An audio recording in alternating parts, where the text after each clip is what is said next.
शायद इसके ऊपर 5 क्लास हो चुका है ना? 5 क्लास हो चुका है। आज ये डे 6 है। डे 6 हमारे अनुसार से हो सकता है ना? डे 6 ही होगा। आज 6ठा दिन है। चलिए आज हम समझते हैं बहुत ही बेहतरीन टॉपिक को। समझें? चलिए समझते हैं और जानने का प्रयास करते हैं। पहले नंबर आपको हम कूलॉम का नियम बता दिए थे। कूलॉम का नियम हम आपको समझा दिए थे और हर चीज उसमें आपको बता दिए थे। आज हम क्या देखते हैं? आज देखते हैं आपेक्षिक विद्युतशीलता या प्रावधान। आपेक्षिक विद्युतशीलता या प्रावधान। आपेक्षिक विद्युतशीलता या परावैद्युतांक। आपेक्षिक विद्युतशीलता या परावैद्युतांक। यहां से लिखते हैं परावैद्युतांक। कहीं दिक्कत है? आज इस टॉपिक को समझेंगे और हम आपको बता ही दिए थे कि 4 क्लास बेसिक था। 5वां क्लास से आपका जो चल रहा है वो अब आपका क्लास 12th का स्टार्ट हो गया है। वो सारा 4 क्लास जो था वो आपका बेसिक था, जो क्लास 11th नहीं पढ़ के आता है। उसके लिए हम बेसिक बना दिए थे 4 क्लास में। 4 क्लास लिए थे आपको बेसिक के ऊपर लिए थे। ये 5वां 6ठा क्लास जो चल रहा है अब यहाँ से आपका क्लास 12th एकदम स्टार्ट हो गया है। अब यहाँ पे ध्यान देना है। आपेक्षिक विद्युतशीलता या परावैद्युतांक किसे कहते हैं, है ना? बेहतरीन प्रश्न पूछा जाता है और याद रखिएगा। पहले नंबर इसका परिभाषा जानने से पहले पहला नंबर हम इसका क्या निकालने के लिए सीखेंगे, तो इसका सूत्र निकालने के लिए सीख लेंगे ये कैसे क्या आता है। ठीक है, चलिए आप यदि 2 आवेश, यहां हम थोड़ा सा लिख लेते हैं जो कि आप कूलॉम के नियम में हम आपको सिखाए थे। यदि 2 आवेश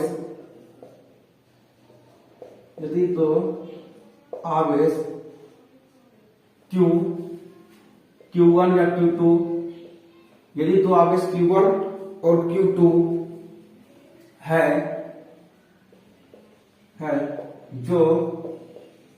जो कहां रखा गया है, जो कि वायु या निर्वात में रखे गए हैं, जो वायु या निर्वात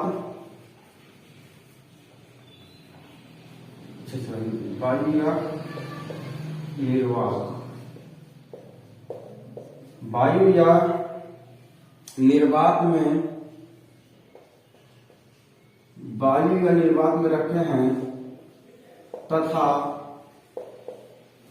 इन 2 आवेशों के बीच की दूरी कितना होता है? बताए थे किसमें बताते? कूलॉम के नियम में।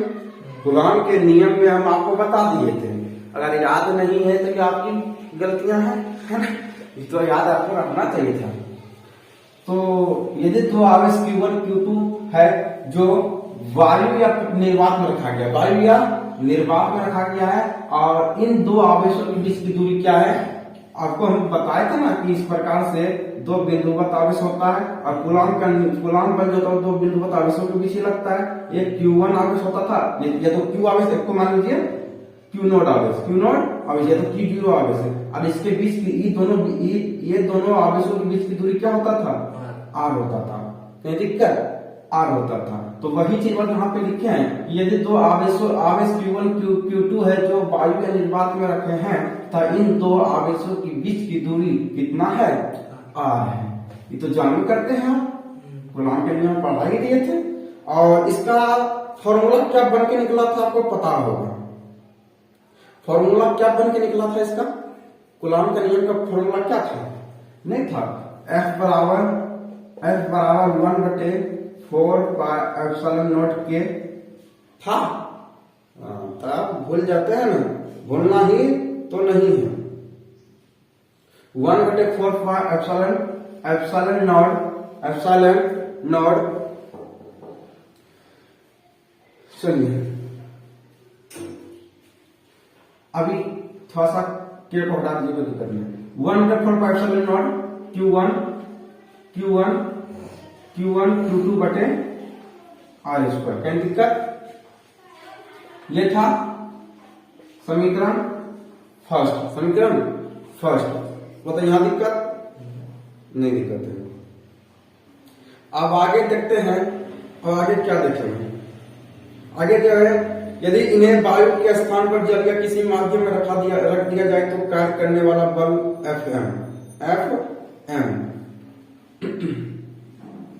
अब यहां पे हम क्या करेंगे? यहां पे आप इसको यदि इन्हें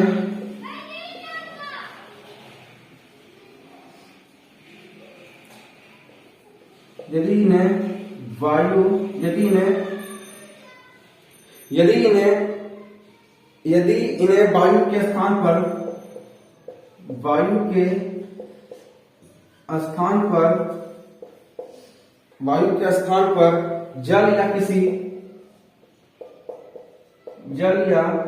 किसी दूसरे स्थान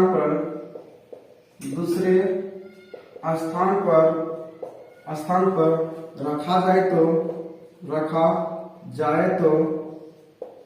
तो लगने वाला बल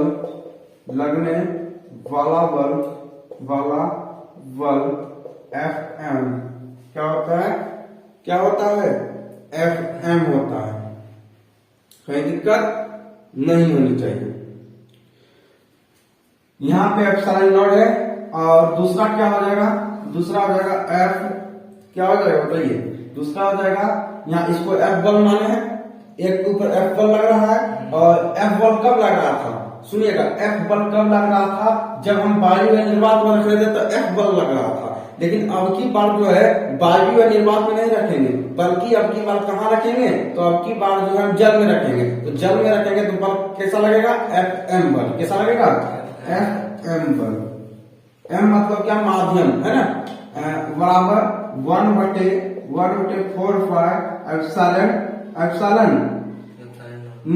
एप्सिलॉन नॉट नहीं, अब M देना है। क्या देना है? M। क्यों M देंगे? क्योंकि अब की बात पानी में रखना है, तो क्या देंगे? M। और यहाँ पे रख रहे थे वायु निर्वात में, तब यहाँ क्या दे रहे थे? नॉट दे रहे थे, एप्सिलॉन जीरो। ठीक है। और आपके दिमाग में ये उठता कूलॉम के नियम में यहाँ के भी था। अच्छा, के हम दे या ना दे, इसकी कोई प्रभाव यहाँ नहीं पड़ेगा। कहिएगा क्यों भैया, क्यों ऐसा हुआ? अभी हम आपको दिखाते हैं, अभी हम आपको सारा चीज दिखाएंगे, टेंशन ना लीजिए, है ना। और अच्छा, कोई पूछेगा कि एप्सिलॉन M क्या है? सवाल तो भैया उठता है ना। जैसे आपको एप्सिलॉन नॉट पता था, क्या था बताइए? एप्सिलॉन नॉट क्या था? प्रागुलतांक था। जैसे एप्सिलॉन नॉट आपका प्रागुलतांक था, उसी प्रकार पूछेगा कि एप्सिलॉन M क्या होता है? तो ये आपेक्षिक क्या होता है? आपेक्षिक माध्यम की विद्युतशीलता, माध्यम की विद्युतशीलता होता है। क्या होता है? माध्यम की विद्युतशीलता होता है। तो पहले इसका फॉर्मूला लिखिए, Q1 Q2 बटे R square. Same to same उतर जाएगा, समीकरण दूसरा। और यहाँ पे कहीं नोट करके ऐसे लिख लीजिएगा कि एप्सिलॉन M क्या होता है? एप्सिलॉन M क्या होता है? तो क्या होता है? क्या माध्यम की विद्युतशीलता, माध्यम का विद्युतशीलता, माध्यम की विद्युतशीलता, माध्यम की विद्युतशीलता,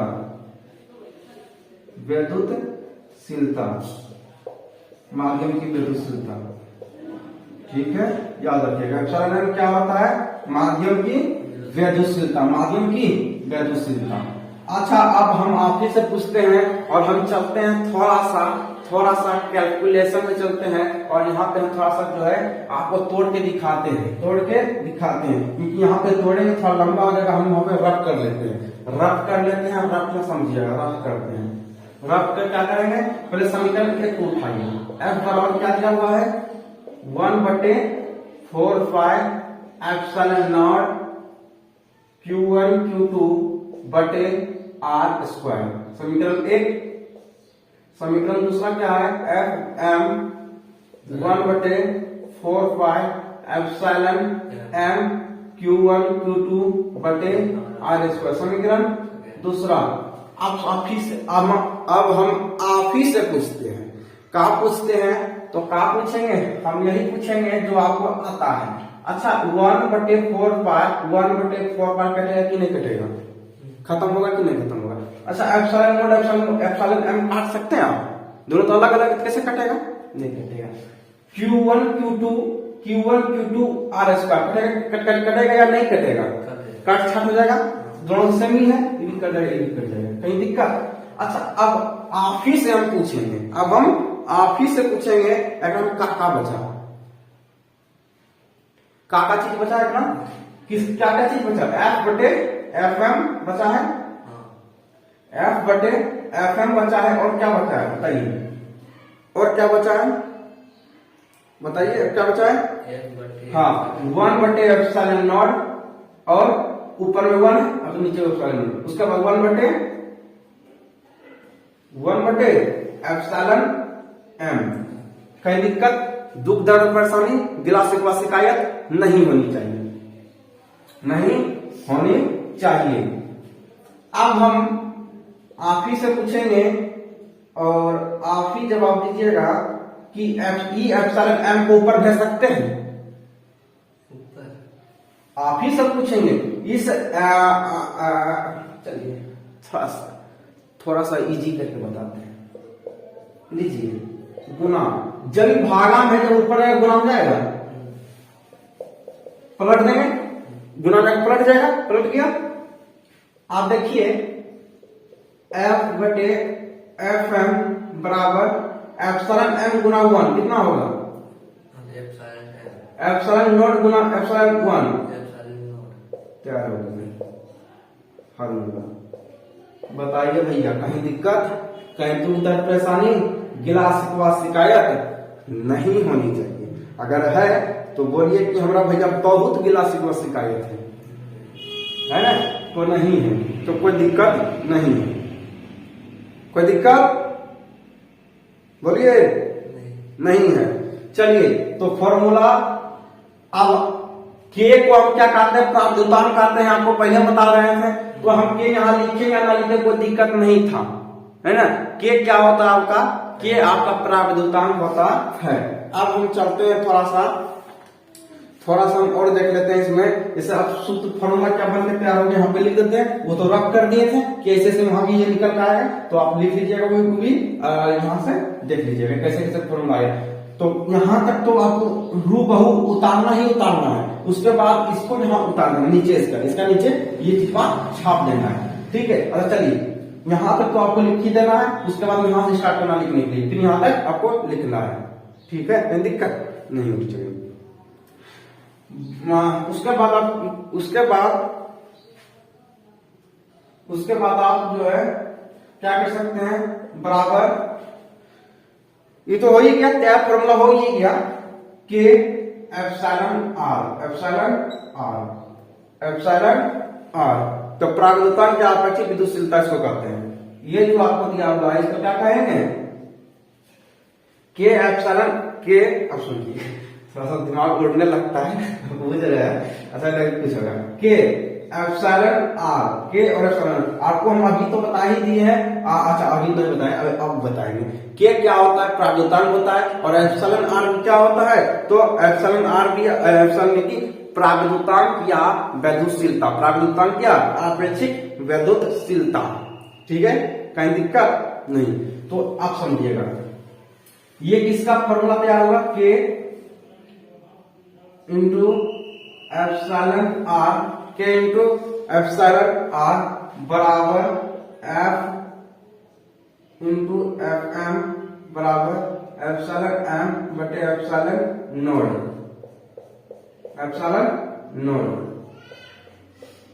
आप समझिएगा, आपका इसमें समझना है। अब यहां आपको यह समझना है कि आप एफ बटे एफ एम बोलिए या तो एप्सिलॉन एम बटे एप्सिलॉन नोड बोलिए, है ना? कहने का तात्पर्य है कि के और एप्सिलॉन आर क्या है यहाँ पे? तो आपको याद रखना है क्या है बताइए, क्या है? प्रावधान या अपेक्षित वैद्युतशीलता,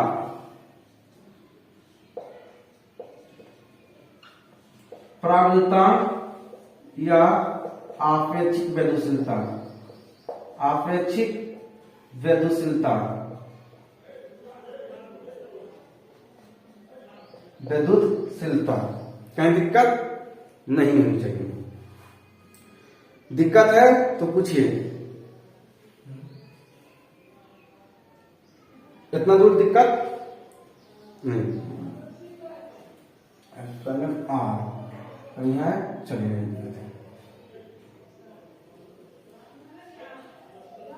चलिए अब हम देखिए इतना दूर आपको समझ आया नहीं आया? आपको इतना दूर समझ आ गया तो ठीक है, अन्ना है तो फिर से बोलिए, हम फिर बताएंगे, क्योंकि हमारा ये कहना है कि अब पढ़ाना है, बेहतरीन से पढ़ाना है ना, बढ़िया से पढ़ाना, बढ़िया से समझाना है। थोड़ा समय बेसी लग जाए कोई दिक्कत नहीं है। बताइए इतना समझ आया? इतना समझ आया। अब देखिए कि आपको हम ये बता दिए थे, क्या बताए थे ना कि एप्सिलॉन एम क्या होता है। आप इसका फॉर्मूला ये भी लिख सकते हैं। क्या लिख सकते हैं आप? इसका फॉर्मूला या तो ये लिख सकते हैं, क्या लिख सकते हैं, या तो आप लिख सकते हैं एप्सिलॉन आर बराबर एप्सिलॉन एम बटे एप्सिलॉन नॉट। अब दिक्कत नहीं हो रहा है? अब दिक्कत तो नहीं हो रहा है? चाहे आप नहीं लिख लीजिए, चाहे आप इस प्रकार से लिखिए एप्सिलॉन आर बराबर एप्सिलॉन एम बटे एप्सिलॉन नॉट। है दिक्कत? हाँ, ये बोला, इसको छोड़ दीजिए, आप उसको भूल जाइए। जो जिंदगी में आपका बाधा बनता है ना, उसको फेंक दीजिए उधर, है ना। चलिए, जीने और जीने दीजिए, जी और जीने दो, सीधी सी बात है ना। आप समझिए, ये जो एफ था, ये जो एफ एम था, आप फिर पूछते हैं, ये तो वायु में लग रहा था। एफ किस में लग रहा था? एफ वायु में लग रहा था, लेकिन एफ एम किस में लग रहा है? यह क्या है? माध्यम में। यही तो देखिए, हम तो अभी आपको बताए थे ना, अभी तो हम आपको बताए थे कि निर्वात में ये कहाँ लगता है? निर्वात में एफ कहाँ लग रहा था? एफ बल कहाँ लगा रहा था? तो एफ जो बल लगा रहा था वो निर्वात में बल लगा रहा था। निर्वात या वायु या निर्वात में लगा रहा था, वायु या निर्वात में लगा रहा था। लेकिन ये जो एफ एम था, ये जल या किसी माध्यम में लगा था। जल या किसी माध्यम में, जल या किसी माध्यम में। तो सीधी सी बात है, चाहे आप ये फॉर्मूला लिखिए और चाहे आप ये फॉर्मूला लिखिए, बात बराबर है, कोई दिक्कत आपसे होने वाला नहीं है। आप यहां से भी बोल सकते हैं कि किसी माध्यम में किसी आपेक्षिक विद्युतशीलता का फॉर्मूला क्या बोल सकते हैं, परिभाषा क्या कह सकते हैं? तो बोल सकते हैं कि किसी वायु या निर्वात में विद्युतशीलता, वायु या निर्वात में विद्युतशीलता तथा किसी माध्यम में विद्युतशीलता के अनुपात को आपेक्षिक विद्युतशीलता कहते हैं। खत्म कहानी है। दो फॉर्मूला आपका रेडी हो चुका है बंधुओं, कोई दिक्कत? हाँ, एक ये आगे समझ आपको। अब हम आपको थोड़ा सा डिटेल में समझाते हैं, थोड़ा सा हम डिटेल में आपको घिसते हैं, थोड़ा सा डिटेल में घिसते हैं। जिससे एक फॉर्मूला आपका ये बन के रेडी हो गया कि आप कह सकते हैं कि एप्सिलॉन आर बराबर एप्सिलॉन आर बराबर एप्सिलॉन बटे एप्सिलॉन एम बटे एप्सिलॉन नॉट। और दूसरा क्या था?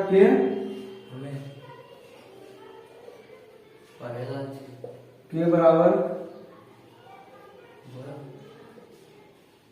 एफ बराबर एफ बटे एम। अब चलिए दोनों फॉर्मूलों को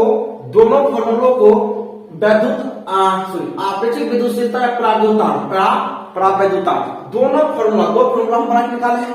दोनों फॉर्मूला को हम पहले बेहतरीन से समझ लेते हैं, ठीक है। आपको यही डाउट हो रहा है, इतना दूर तो आपको समझ नहीं आया, इतना दूर तो आपको बेहतरीन समझ, लेकिन इतना दूर में आपको कंफ्यूजन कर रहा है।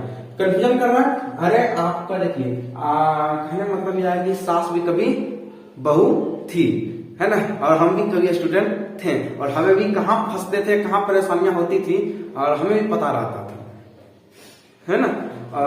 माँ बाप और गुरु, है ना, उनको जरूरत नहीं पड़ता कि आप बोलिए कि हमें एक कष्ट है, वो पहचान लेते हैं, है ना, और वो जज कर लेता है कि आपको क्या परेशानी है जिंदगी में, है ना। बिना थर्मामीटर लगाए हुए माँ बता देती है कि आपको कितना डिग्री टेम्परेचर आपका है, आपका तापमान कितना है शरीर का, है ना, बुखार है या नहीं है ना। चलिए ये होता है।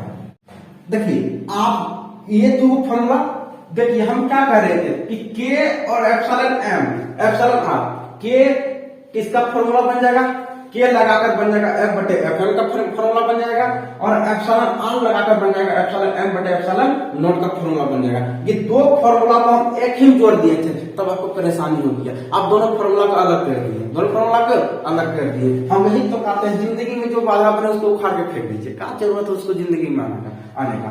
तो आप तो समझ आ रहे हैं, दोनों अलग अलग कर दिए, दोनों फॉर्मूला को अलग अलग कर दिए। आप आपसे पूछेगा कि आपेक्षिक वैद्युशीलता प्रागद्योतांक का कितना फॉर्मूला होता है, तो दो फॉर्मूला होता है। कितना फॉर्मूला होता है, दो फॉर्मूला होता है। चाहे आप इससे चाहे इससे, हम आपको परिभाषा नहीं लिखाएंगे, परिभाषा आपको बनाना सिखाएंगे, बनाने के लिए सिखाएंगे, खुद बना लीजिएगा। हम आपको फॉर्मूला निकालने के लिए सिखाएंगे, परिभाषा आप खुद बना दीजिएगा, चुटकी में बनेगा परिभाषा। हम अभी इसका परिभाषा बतेबो नहीं करेंगे, आप बता दीजिएगा कि ये होता है। अच्छा अब बताइएगा कि एप्सिलॉन आर कितना कहते हैं, एप्सिलॉन आर किसको कहते हैं, आपेक्षिक वैद्युशीलता। क्या करेगा भैया, आपेक्षिक वैद्युशीलता, आपेक्षिक वैद्युशीलता, अरे भैया अरे भैया का करबू हमर भाई, का करू, ये तो एकर बानी जा, ये के बानी जा, के प्रागद्योतांक का तानी। इसलिए कहा, इसलिए तो हम कहते हैं कि कॉपी नोट्स जो बनाते हैं उसको देखिए, है ना, पढ़िए उसको क्या पढ़ा रहे हैं। ये तो प्रागद्योतांक कहेंगे, अनाड़ी मास्टर की यानी कि हिंदुओं से हो करते हैं, है ना। देखिए अगर हम गलत पढ़ा देंगे, अगर हम गलत पढ़ा देंगे तो हम एक्सेप्ट भी कर लेंगे कि हम गलत पढ़ाए थे उस दिन, है ना, लेकिन हम गलत नॉलेज आपको, हाँ कभी बोला जाए, कुछ से कुछ बोला जाए कभी कभी, तो वो तो अलग वाली बातें हैं, लेकिन हम गलतियां स्वीकार कर लेते हैं कि हम गलती करवाए, क्योंकि एक गलती आपके भविष्य को बर्बाद कर सकता है। हमारी एक गलती आपके भविष्य को बर्बाद कर देगा, है ना। तो यही है, एक थोड़ा सा गलती करेंगे तो आपका भविष्य बर्बाद हो जाएगा। तो इसलिए तो हम एक बात कहते हैं कि जिंदगी में जो है, जिंदगी में गुरु और दोस्त को चयन बड़ी बढ़िया से करना चाहिए। अगर एक दोस्त अगर आप बेहतरीन बना लेते हैं ना, तो आपके जिंदगी को संभाल देता है, आपके हर एक दुख सुख में वो साथ देगा, आपके हर एक परिस्थितियों में वो खड़ा रहेगा। लेकिन और आप अपने जिंदगी में एक गुरु का चयन बढ़िया से कर लेते हैं ना, तो आपके जिंदगी आपके भविष्य को बना देगा। और वही एक गलत गुरु का चयन कर लेते हैं, गलत गुरु बना लेते हैं अपने जिंदगी में, तो आपके पूरी जिंदगी को बर्बाद कर देता है। उसी प्रकार एक गलत दोस्त आपके पूरी जिंदगी को नर्क में ठेल देगा, है ना। तो यही चीज तो है, और कोई चीज नहीं। आप समझ आइए एप्सिलॉन क्या, एप्सिलॉन आर क्या होता है। अच्छा परेशानी आपको क्या था, यही था, यही पर हो रहा था परेशानी, इतना तो बड़ी बढ़िया से हंसते खेलते आ गए थे, और जहां क्या लगा आपका टेंशन बढ़ गया, टेंशन बढ़ गया, आपका दिल का धड़कन तेज हो गया कि हमारा बस के बात ना, अरे हमें नहीं मिला। चलिए बाबर का नाम में सब चीज का व्यवस्था है। और एप्सिलॉन एम किसको कहते हैं,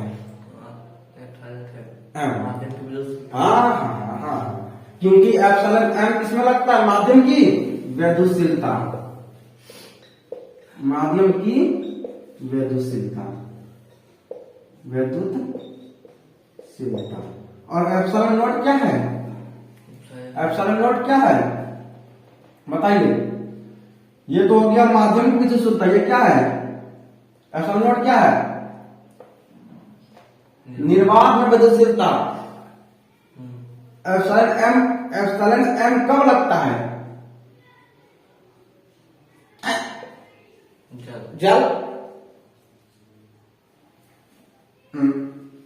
यदि इन्हें वायु के स्थान पर जल या किसी माध्यम में, तो हम गलत लिख दिए इसलिए तो हम खोज रहे हैं, माध्यम में, किसी माध्यम में, किसी माध्यम में कोई गलत नहीं लिखे थे, बहुत इसको भी सही था, रखें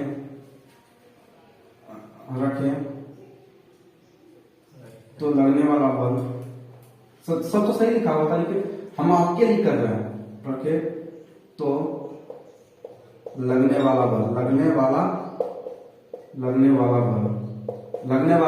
बल क्या होता है? F लगता है।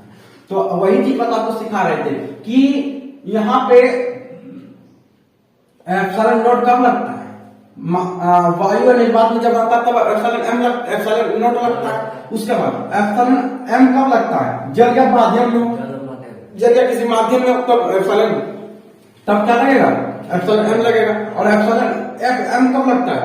माध्यम में लगता है, किसी माध्यम में हो तब, जब किसी माध्यम में कोई आवेश रखा हो तब लगता है। उसके बाद एफ कब लगता है? निर्वात में लगता है, निर्वात में लगता है।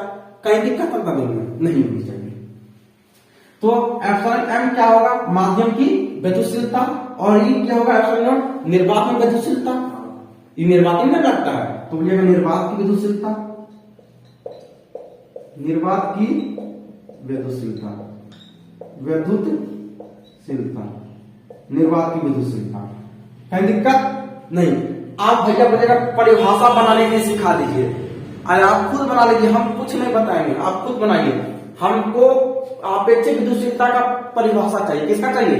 आपेक्षिक विद्युतशीलता का परिभाषा चाहिए। तो बोलिएगा आपेक्षिक विद्युतशीलता का पूछेगा, एग्जाम में पूछा जाता है कि आपेक्षिक विद्युतशीलता का परिभाषा बताए, आपेक्षिक विद्युतशीलता का परिभाषा बताए। तो क्या बताइएगा कि आपेक्षिक विद्युतशीलता का परिभाषा क्या बताइएगा? तो बोलिएगा कि आपेक्षिक विद्युतशीलता से हम यह समझते हैं कि किसी माध्यम में विद्युतशीलता, किसी माध्यम में विद्युतशीलता तथा निर्वात में विद्युतशीलता के अनुपात को क्या कहते हैं? आपेक्षिक विद्युतशीलता कहते हैं।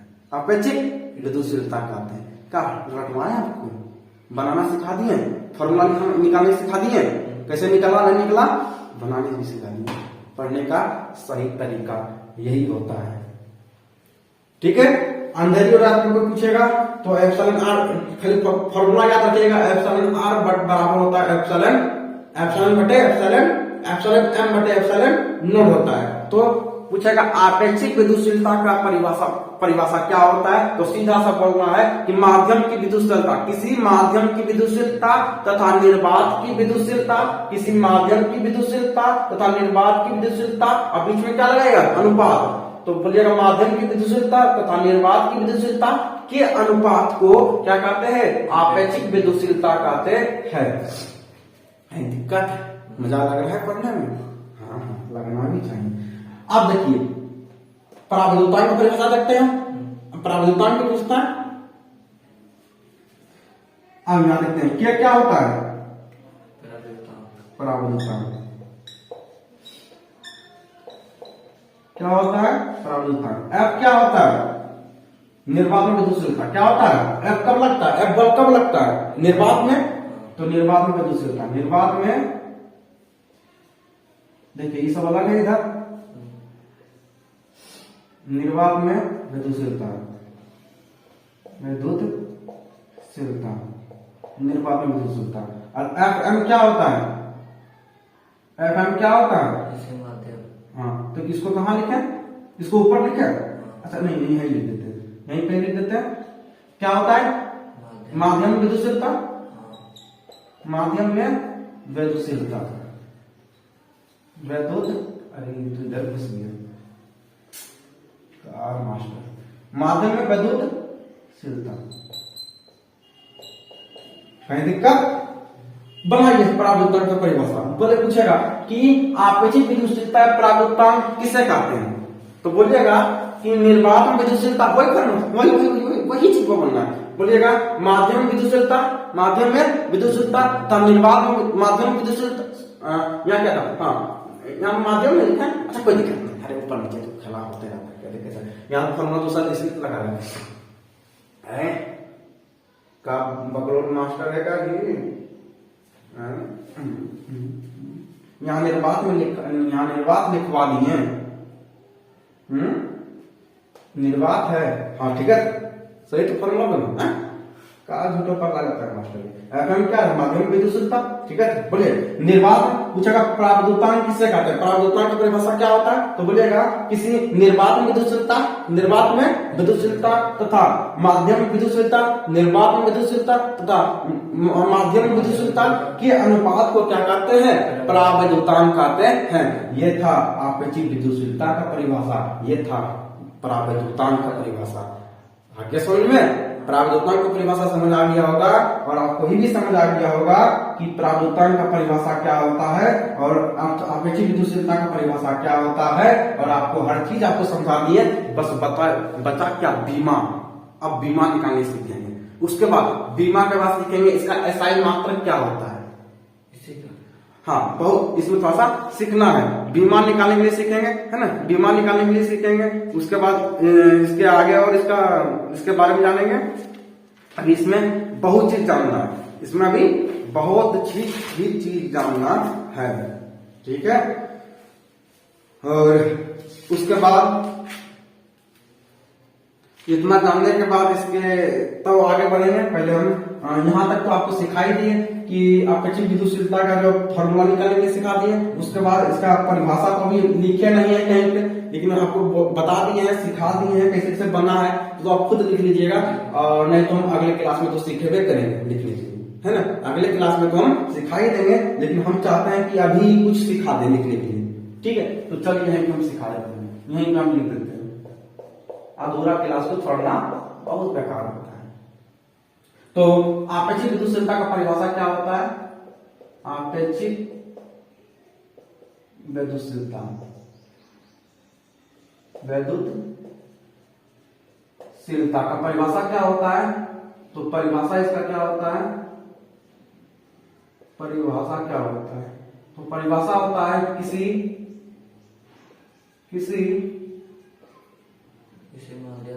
माध्यम में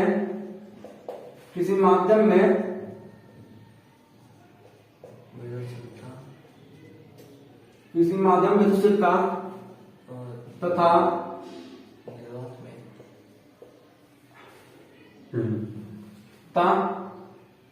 किसमें, तथा निर्वात में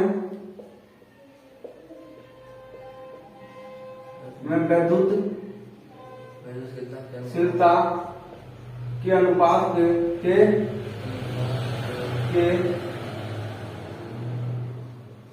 के अनुपात को क्या कहते हैं, आपेक्षिक विद्युतशीलता कहते हैं। हाँ,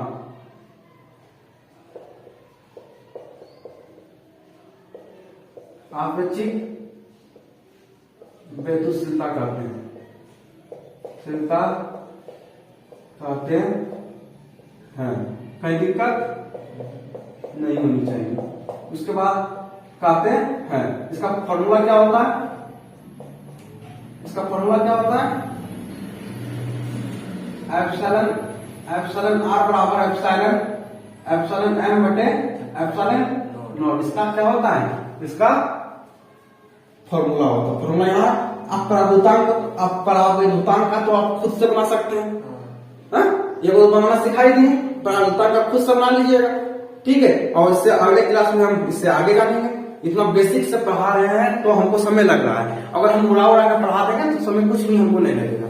सीधा आते, खाली इतना दिमाग लगाते, सीधा आते, आपेक्षिक विद्युतशीलता का फॉर्मूला लिख देते हैं, फॉर्मूला निकालने नहीं सिखाते, लिख देते, अब परिभाषा लिख देते, चैप्टर तो समाप्त हो जाएगा 2 दिन में, ठीक है। लेकिन हम आपको कितना डीपली में पढ़ा रहे हैं, तब कम से कम इसको भी झांक के देखना पड़ेगा आपको, ठीक है।